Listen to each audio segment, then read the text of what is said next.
म्हणतात की गिरीश महाजन बंधूंनी एक तरी महापालिका जिंकून दाखवावी, फक्त तोंडाच्या वाफा घालून काही बघा. गिरीश महाजन म्हणजे महर्षी व्यास नाही बरं का, की काही बोलावं काही करावं.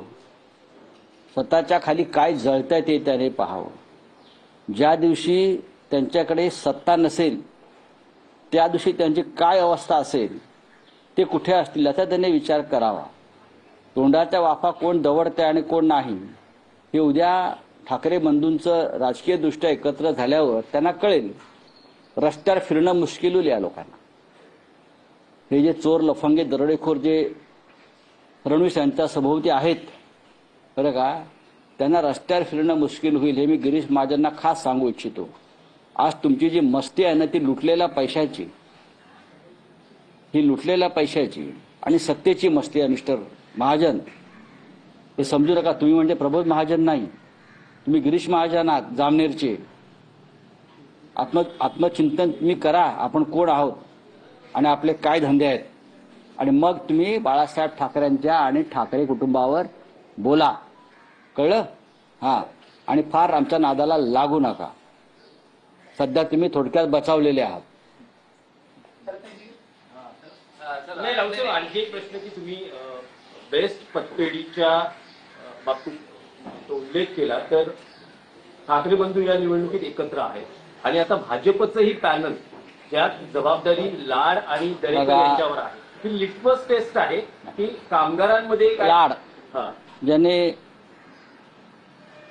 एका प्रकरणामध्ये म्युनिसिपल सुरक्षा रक्षकांचे पैसे बुडवले होते, ते प्रकरण तुम्हाला माहीतच.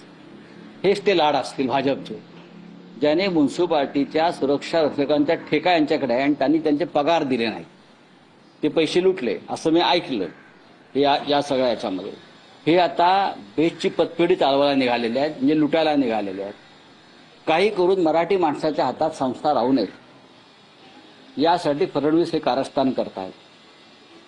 पण आणि ते सातत्यानं मराठी माणसाला डिवचण्याचा प्रयत्न करतायत. करू द्या ना, कोणी आणू द्या. पतपेढीवरती, देश पतपेढीवरती जे एकत्र येऊन आम्ही लढतो आहोत त्याचा नक्की परिणाम तुम्हाला दिसेल. पानिपतच्या सरपंच पदाचा निकाल लागला.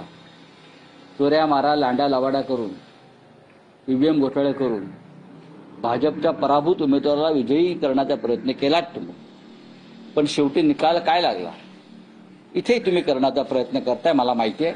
पाहू. पण याच पतपेढीच्या संदर्भात काल पतपेढी हा आजचा विषय नाही, चौकशी सुरू केली. असं आहे की कारण आम्ही जिंकतो आहोत. ईओडब्ल्यू आता जाग आली का? हे ईओडब्ल्यू काय आहे? भाजपचे हस्तक आहेत का पोलीस मुंबईचे? आता तुम्हाला जाग आली आमच्या चौकशा पतपेढीच्या करायला? जा तुम्ही. अनिल पवारचे कोणत्या मंत्र्याशी संबंध आहेत त्याच्यापर्यंत पोचा. हा गिरीश महाजनची चौकशी करा ना. हा जो वचवच करतोय गिरीश महाजन त्याची चौकशी करा. अजून कोणाची म्हटले तुम्ही?